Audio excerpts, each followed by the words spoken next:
Jangan lari dari proses. Kenapa? Karena sepanjang kehidupan kita sampai kita kelak menutup mata, Tuhan pasti akan terus proses kita.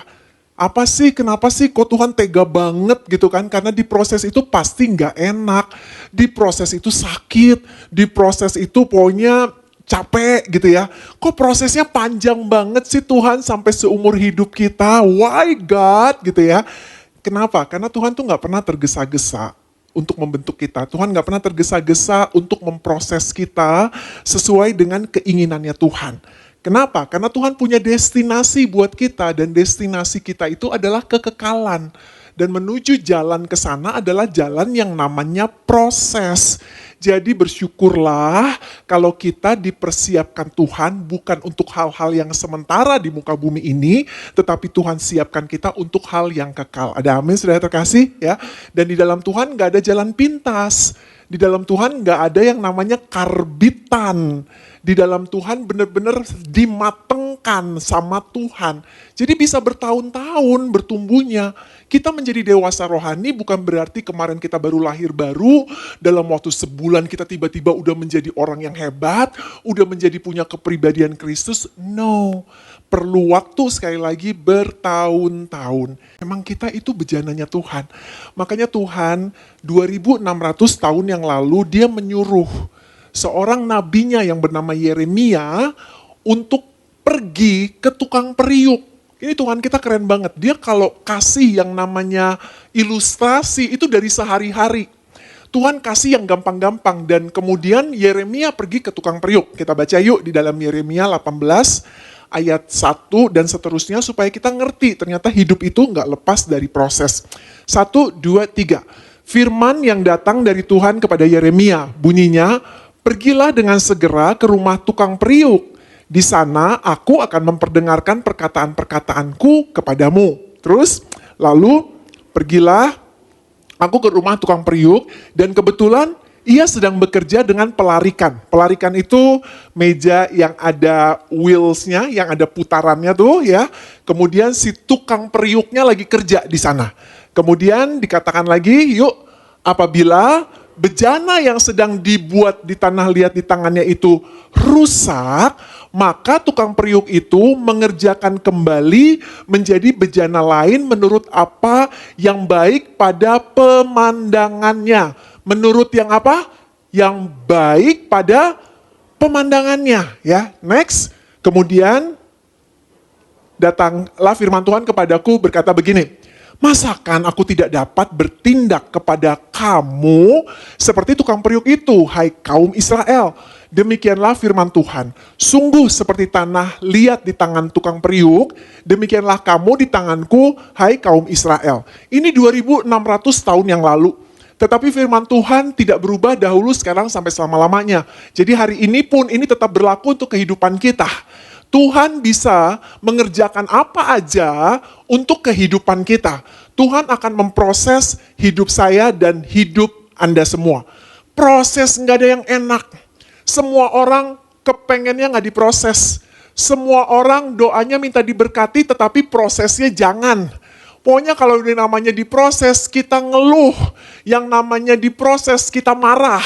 Yang namanya diproses kita nggak suka cita. Dapat berkat beda, sukacita banget. Nah, hari ini yuk kita mau mempelajari. Seperti Yeremia datang ke tukang periuk, kita semua saya percaya udah tahu langkah-langkahnya, tetapi biarlah firman Tuhan ini kembali mengingatkan kita bahwa siapa sih kita? Kita ini hanyalah tanah liat di tangan Tuhan gitu ya. Nah, tanah liat itu kalau kita perhatikan letaknya di mana? Tanah liat letaknya di bawah. Tanah liat itu kotor. Tanah liat itu diinjek-injek orang. Bahkan kita kalau kena tanah liat di baju, di tangan kita nggak mau. Aduh nggak mau kena tanah liat kotor Ada orang yang bahkan jijik, nggak mau main di situ jalanannya penuh tanah liat. Apalagi kalau habis hujan gitu kan. Semua menghindari tanah liat. Artinya apa? Kenapa Tuhan justru milih tanah liat untuk dijadikan bejana? Karena yes kita ini kotor. Kita semua nggak ada yang lepas dari namanya hidup dalam dosa. Masa lalu Anda kalau dikorek, kalau digali, Anda bisa akuin Anda itu kotor. Anda itu sering curang, sering egois, sering berbohong, bahkan mungkin tidak sedikit dari antara kita yang hidupnya ancur-ancuran, benar-benar hidup di dalam dosa yang besar. Tetapi ini loh yang Tuhan ambil, yang kotor tersebut dikatakan gitu ya. Terus tanah liat itu kalau kita perhatikan sifatnya itu tidak kokoh. Tanah liat itu sifatnya kalau kita jalan aja kan dia gampang banget kena air kemudian bikin kita kepleset ya. Sifatnya lemah, lemes. Kita ini juga kayak tanah liat, kita tuh kan lemah. Diganggu iblis dikit, kita tergoda. Kepleset lah jatuh di dalam dosa. Kalau ada masalah kita nangis, kita lemah, kita kecewa, kita kepahitan. Kita punya bener-bener rapuh banget gitu. Tetapi ini yang dicari sama Tuhan.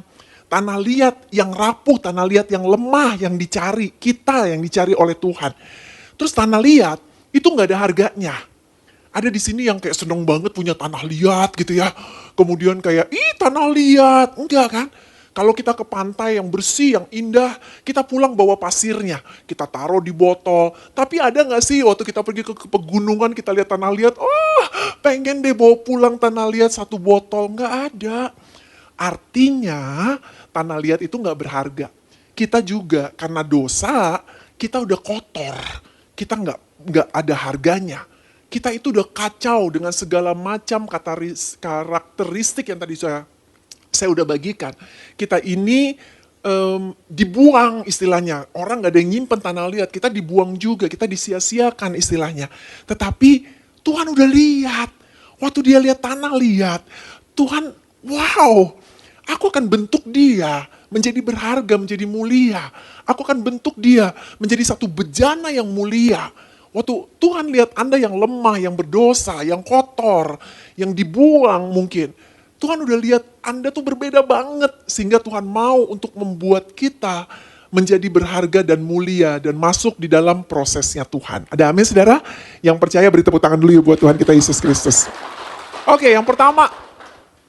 Yeremia datang ya dia pelajari, Tuhan berbicara sama dia. Kalau kita datang ke tukang periuk, proses pertama apa? Proses pertama adalah proses pemisahan. Di mana tanah liat diambil, kemudian direndam, kemudian dipisahkan yang namanya beling-belingnya, yang namanya kotorannya, itu dibuang-buang gitu ya. Hidup kita juga begitu. Waktu Tuhan selamatkan kita, kita dipisahkan dari dosa. Kita dipisahkan dari karakter lama kita, karakter yang buruk ya. Kita oleh Tuhan kita dipisahkan dan bukan cuma dipisahkan aja, bukan cuma direndam ya. Karena lewat perendaman kelihatan tuh kotorannya bisa keluar. Kita direndam di dalam firman Tuhan. Anda waktu lahir baru, Anda baca firman Tuhan atau Anda baru kenal Kristus, Anda baru kenal firman Tuhan. Aduh, firman Tuhan itu seperti memandikan kita. Kita tuh seperti diguyur, dibersihkan. Proses awal ini, kita lihat, waktu kita mulai kenal kebenaran firman Tuhan, kita mulai ngalamin kan, satu pemisahan yang lama udah gak boleh aku lakukan. Oh itu berarti aku salah, aku gak mau lakukan lagi itu di dalam kehidupanku. Itu indah banget, proses pemisahan. Bukan cuma direndam aja, tetapi apalagi, kemudian mulai tanah liat itu diambil, kemudian mulai ditepuk-tepuk, diremas-remas. Di awal-awal kita kenal Tuhan tuh seperti ngeremes kita. Ngeremes tuh kayak ngebelai. Enak banget ya. Baru doa dikit mujizat terjadi loh. Ya, aduh Tuhan baru ngomong begini, terjadi berkat aja mengalir. Kayaknya aku dikejar berkat. Ikut Tuhan kok enak banget. Itu awal-awalnya. Tapi kemudian proses berlangsung. Mulailah si tukang periuk bukan cuma ngeremes-ngeremes aja, tetapi dia mulai banting. Ya, dia mulai pilih-pilihin, dia mulai tepuk. Nah, akhirnya kita mulai sedikit-sedikit di proses Tuhan, mulai ketemu dengan masalah kecil di dalam kehidupan kita. Nah, hari ini saudara terkasih, kita bersyukur, kita dipisahkan oleh Tuhan dari dunia, oleh karena apa? Oleh karena firman Tuhan. Tuntunan kita firman Tuhan, cerminnya kita firman Tuhan.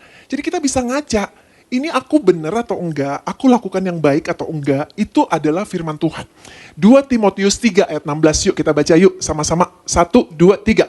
Segala tulisan yang diilhamkan Allah memang bermanfaat untuk mengajar, untuk menyatakan kesalahan, untuk memperbaiki kelakuan, dan untuk mendidik orang dalam kebenaran. Dari kecil udah ada pepatah begini saya belajar di sekolah. Gajah di pelupuk mata, tidak kelihatan. Tetapi apa? Kuman di seberang lautan nampak. Tahu nggak sih? Itu firman Tuhan ternyata. Kita pikir itu kan kayak dari kecil kita diajarinnya peribahasa gitu kan. Itu firman Tuhan. Dan firman Tuhan bukan cuma sekedar untuk didengerin aja. Firman Tuhan untuk dilakukan. Jadi di awal ya kan, di awal ini yuk kita ngerasa wow, Tuhan yang memberikan firman itu untuk menegur kita semua supaya dikatakan memperbaiki kelakuan, untuk menyatakan kesalahan, untuk mendidik supaya orang jalan dalam jalan kebenaran. Habis itu tanah liat masuk ke proses berikutnya. Masuk ke proses berikutnya, udah bersih nih tanah liatnya, udah dipisah-pisahin karena firman Tuhan udah ngerti, mulailah dibentuk sama Tuhan. Ya, tukang penjunan ini, tukang periuk mulai taruh di meja pelarikan, kemudian dia mulai ngebentuk. Dia mulai ngebentuk, ya mejanya berputar gitu, dia mulai ngebentuk. Wow, tahukah kita Tuhan atau tukang periuk sudah punya blueprint akan apa yang dia mau bentuk. Dia udah tahu bakal jadi apa, padahal masih sebongkah tanah liat. Tetapi di visinya dia udah bisa lihat, sama. Tuhan juga udah lihat Anda akan jadi apa. Tuhan mau bentuk Anda seperti apa. Untuk tujuan tertentu, tiap kita beda-beda akan diciptakan oleh Tuhan. Ada yang tukang periuk bikin vas, ada yang dibikin untuk cangkir, ada yang dibikin untuk piring, ada yang dibikin untuk pajangan, ya kan? Terserah tukang periuknya. Anda juga sama. Jangan pernah bandingkan hidupmu dengan orang lain. Enaknya jadi pendeta, jangan. Enaknya jadi bisnismen, jangan. Setiap kita sesuai dengan apa yang Tuhan udah ciptakan di dalam kehidupan kita, itu yang terbaik yang akan Tuhan berikan bagi kita. Ada amin? Ya. Kemudian bukan itu aja. Dia waktu ciptain gitu, waktu dia membentuk. Perhatikan deh, dari tanah liat yang gumpalan, pelan-pelan dia bentuk. Itu bukannya satu momen yang very intimasi banget. Itu spesial banget. Dia nggak banyak ngomong, dia nggak nengok kiri, dia nggak nengok kanan waktu menciptakannya. Dia benar-benar lakukan seperti gitu, precise. Dia bikin precise banget. Waktu dia menciptakan kita, itu adalah masa-masa intimasi yang sangat indah buat kita dengan Tuhan. Mazmur 139 mencatat seperti begini di dalam ayatnya yang ke-15-16. Tulang-tulangku tidak terlindung bagimu ketika aku dijadikan di tempat yang tersembunyi dan aku direkam di bagian bumi yang paling bawah. Matamu melihat selagi aku bakal anak dan dalam kitabmu semuanya tertulis hari-hari yang akan dibentuk sebelum ada satupun daripadamu. Ya. Hari ini Tuhan udah tahu Anda akan terjadi apa di dalam kehidupanmu. Tuhan udah tahu semuanya. Udah diciptakan dengan sangat spesial banget di dalam kehidupan. Nah, perhatikan lagi.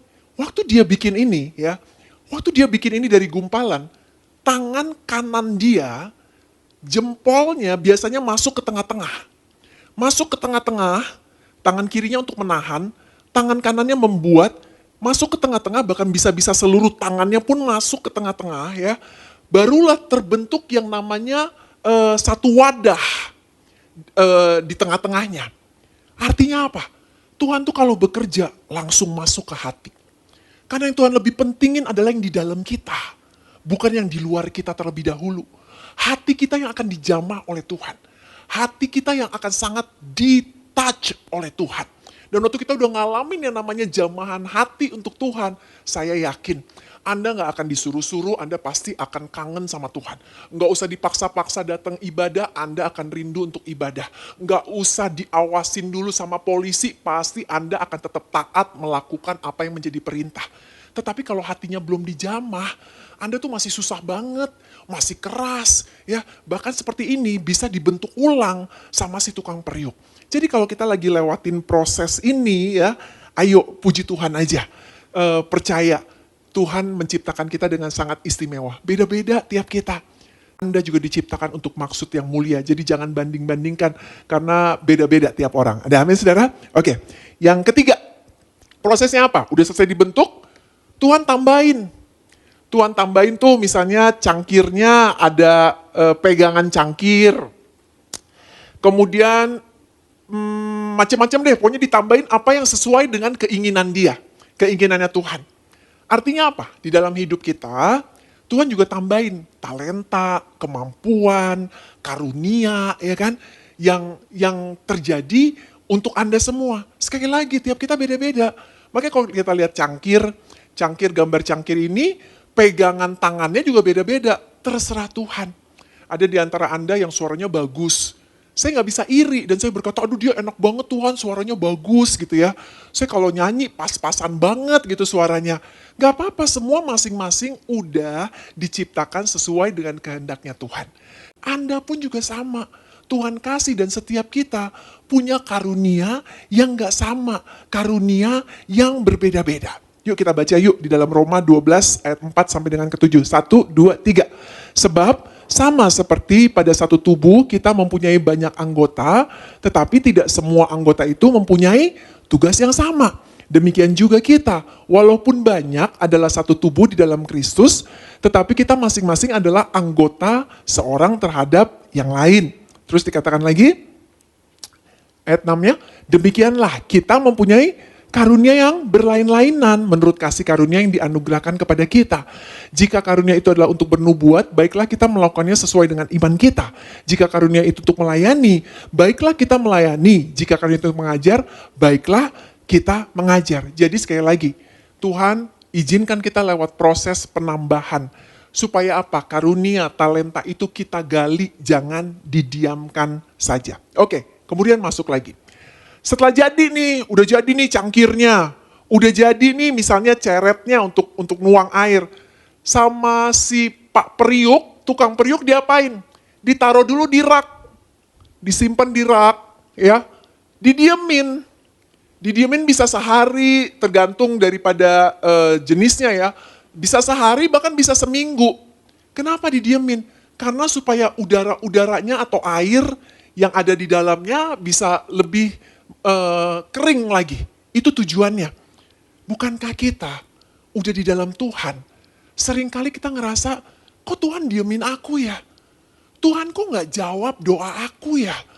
Aku rasanya ada di satu tempat yang lagi susah, bisnis lagi susah kayak gini, udah tanya Tuhan, udah teriak sama Tuhan, kok Tuhan gak jawab-jawab ya? Ada juga yang cari jodoh ya. Aduh Tuhan kok jodoh gak datang-datang ya? Hari ini kita mungkin berada di tempat penantian. Di tempat penantian gak enak. Di masa penantian gak enak. Anda mungkin hari ini juga ada di dalam masa penantian. Lagi nunggu jawaban Tuhan. Lagi nunggu breakthrough terjadi di dalam kehidupanmu. Lagi nunggu sesuatu yang kau inginkan, engkau idam-idamkan bertahun-tahun, kau belum Tuhan kasih ya. Jangan lari dari proses. Tetap bersyukur aja sama Tuhan. Tetap setia aja sama Tuhan. Tetap melekat saja sama Tuhan. Karena pada saat waktunya tiba, engkau pasti akan diberikan jalan keluar. Ya. Mazmur 94 ayat 14 kita baca yuk. 1, 2, 3. Sebab Tuhan tidak akan membuang umatnya dan miliknya sendiri tidak akan ditinggalkan. Kalau Anda lagi ada di dalam masa penantian dan merasa Tuhan meninggalkanmu, Tuhan gak pernah meninggalkan kita. He is with you. Ia ada bersama dengan kita. Oke, kemudian baru deh. Udah nih, mungkin seminggu ada di rak ya. Setelah seminggu ada di rak, diambil sama tukang periuknya. Diambil, dibawa. Dan mungkin kita ngerasa, this is the time. Tuhan jawab doaku. Tuhan berikan apa yang aku inginkan. Ternyata proses berikutnya adalah masuk di dalam api. Kita dipanaskan. Dan proses ini paling gak enak. Proses ini paling sakit. Anda di dalam hidup pasti akan ngalamin yang namanya proses dipanaskan. Pandemi sekarang bikin banyak orang ngalamin proses tersebut. Aduh Tuhan, bisnis gimana hancur. Aduh Tuhan, aku di PHK. Aduh Tuhan, ini dan itu segala macam, panas rasanya. Rasanya kayaknya gak kuat. Dan banyak orang lari menjauh dari Tuhan di proses ini. Tahukah kita?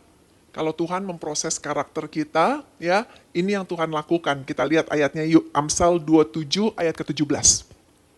Baca, 1, 2, 3. Besi, menajamkan besi, orang menajamkan sesamanya. Anda akan diproses oleh Tuhan, oleh siapa? Menggunakan siapa? Menggunakan pasangan hidup kita. Menggunakan suami, menggunakan istri, menggunakan anak-anak, ya. Supaya apa? Supaya engkau makin bersinar. Tapi waktu diproses enggak enak. Kesel, sebel luar biasa. Ayo ngaku, siapa di sini yang sering sebel sama pasangannya, ya kan? Tuhan tuh proses kita lewat orang-orang yang ada di sekeliling kita. Tuhan proses kita di kantor, Tuhan proses kita di rumah, Tuhan proses kita di mana aja. Dan di titik ini, tahu nggak? Sering kali kita pengen lari dari Tuhan. Kita kecewa. Dan kita di titik ini mengeluh sama Tuhan. Tapi justru di titik ini, ayo melekat, jangan menjauh dari Tuhan. Menyembah, jangan mengeluh, tetapi cari Dia, nomor satukan Dia di atas segala-galanya. Proses memang gak enak, tetapi hasilnya akan luar biasa. Hari ini mungkin Anda berbeda.